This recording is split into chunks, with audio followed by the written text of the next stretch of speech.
Merhaba, Bitki Günlüğü'me hoş geldiniz sevgili bitki dostları. Bitkilerin dünyasına yaptığımız bu yolculukta her gün yeni bitkilerle tanışabilir, onların pek fazla bilinmeyen hikayelerini benden dinleyebilirsiniz. Dilerseniz hemen yeni bir bitkiyle daha tanışalım. Tapioca ya da Latince adıyla Manihot esculenta, sütleyengiller yani Euphorbiaceae ailesinin içinde yer alan ve yaklaşık 100 türü bulunan Manihot cinsinin en tanınmış üyesidir. Tapioca haricinde kasava veya manyok adıyla da tanınan bitki ekonomik açıdan değerli bir bitki türüdür. Bitkinin adı Tupi-Guarani yerli dilindeki manioca sözcüğünden türetilmiştir.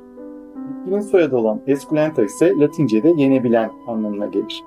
Tapioca'nın bilimsel olarak sınıflandırılması Avusturyalı botanikçi Heinrich Johann von Kranz tarafından 1766'da yapılmıştır.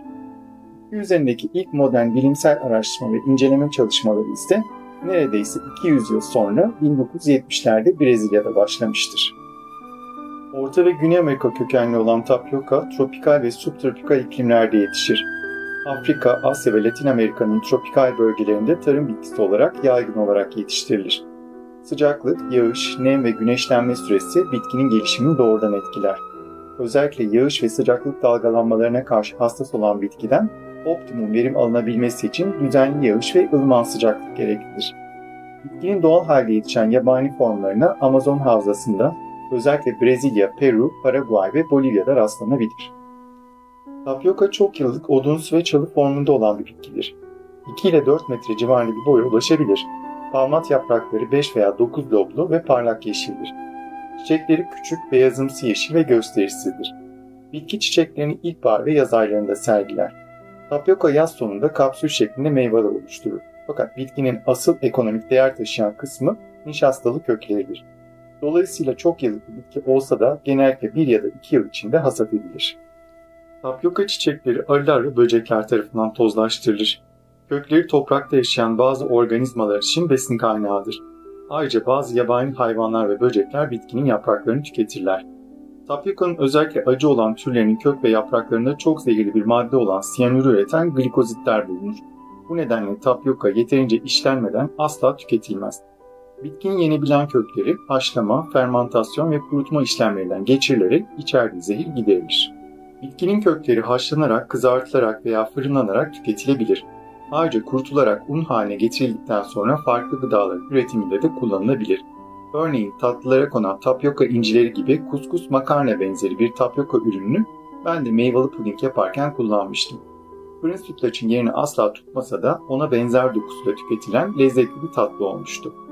Bitkinin ana vatanı olan Brezilya'da farofa adı verilen ve bir tür pilava benzeyen bir yemek için de tapioca'dan elde edilen bir tür irmik ya da un kullanılır.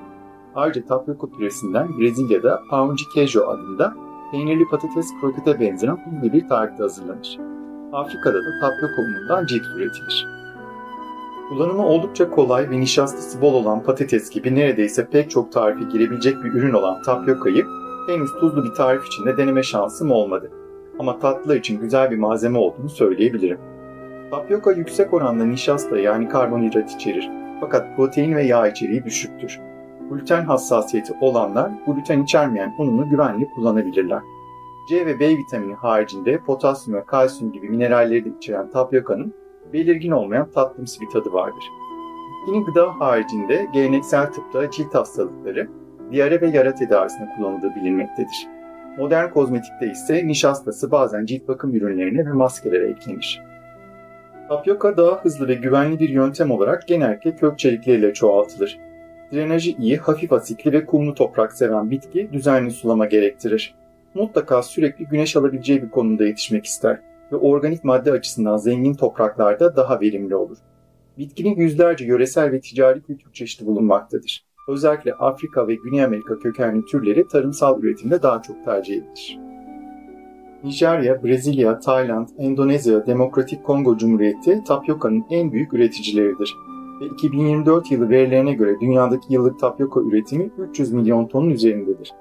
Bitki tarımsal üretim aşamasında yan mamul olarak alkol ve hayvan yemi üretiminde de kullanılır. Bitkinin sapları yakacak odun olarak da kullanılabilir. Günümüzde çevreye zarar vermeyen ya da en doğrusu daha az zarar veren yapıştırıcı, biyoplastik ve biyoyakıt üretiminde de kullanılmaktadır. Tapioca, Güney Amerika yerli kültürlerinde hayatta kalma, bereket ve toprak ana ile ilişkilendirilen bir bitkidir. Bazı yerli topluluklarda bereket ritüellerinde sembolik olarak yer alır. Afrika kültürlerinde kökü kurutularak şans büyülerinde veya kötü ruhlardan korunma için taşınır.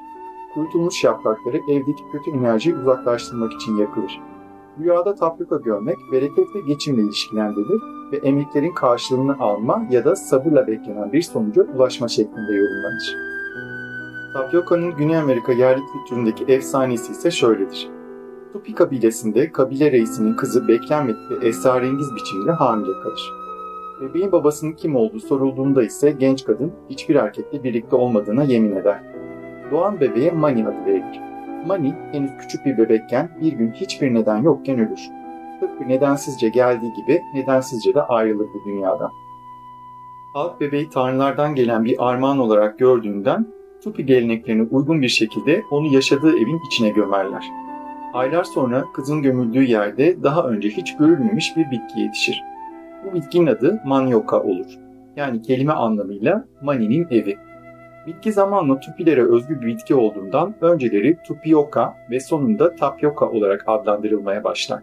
Ve Tapyoka sözcüğü de yerli dilinde nişasta anlamında kullanılır.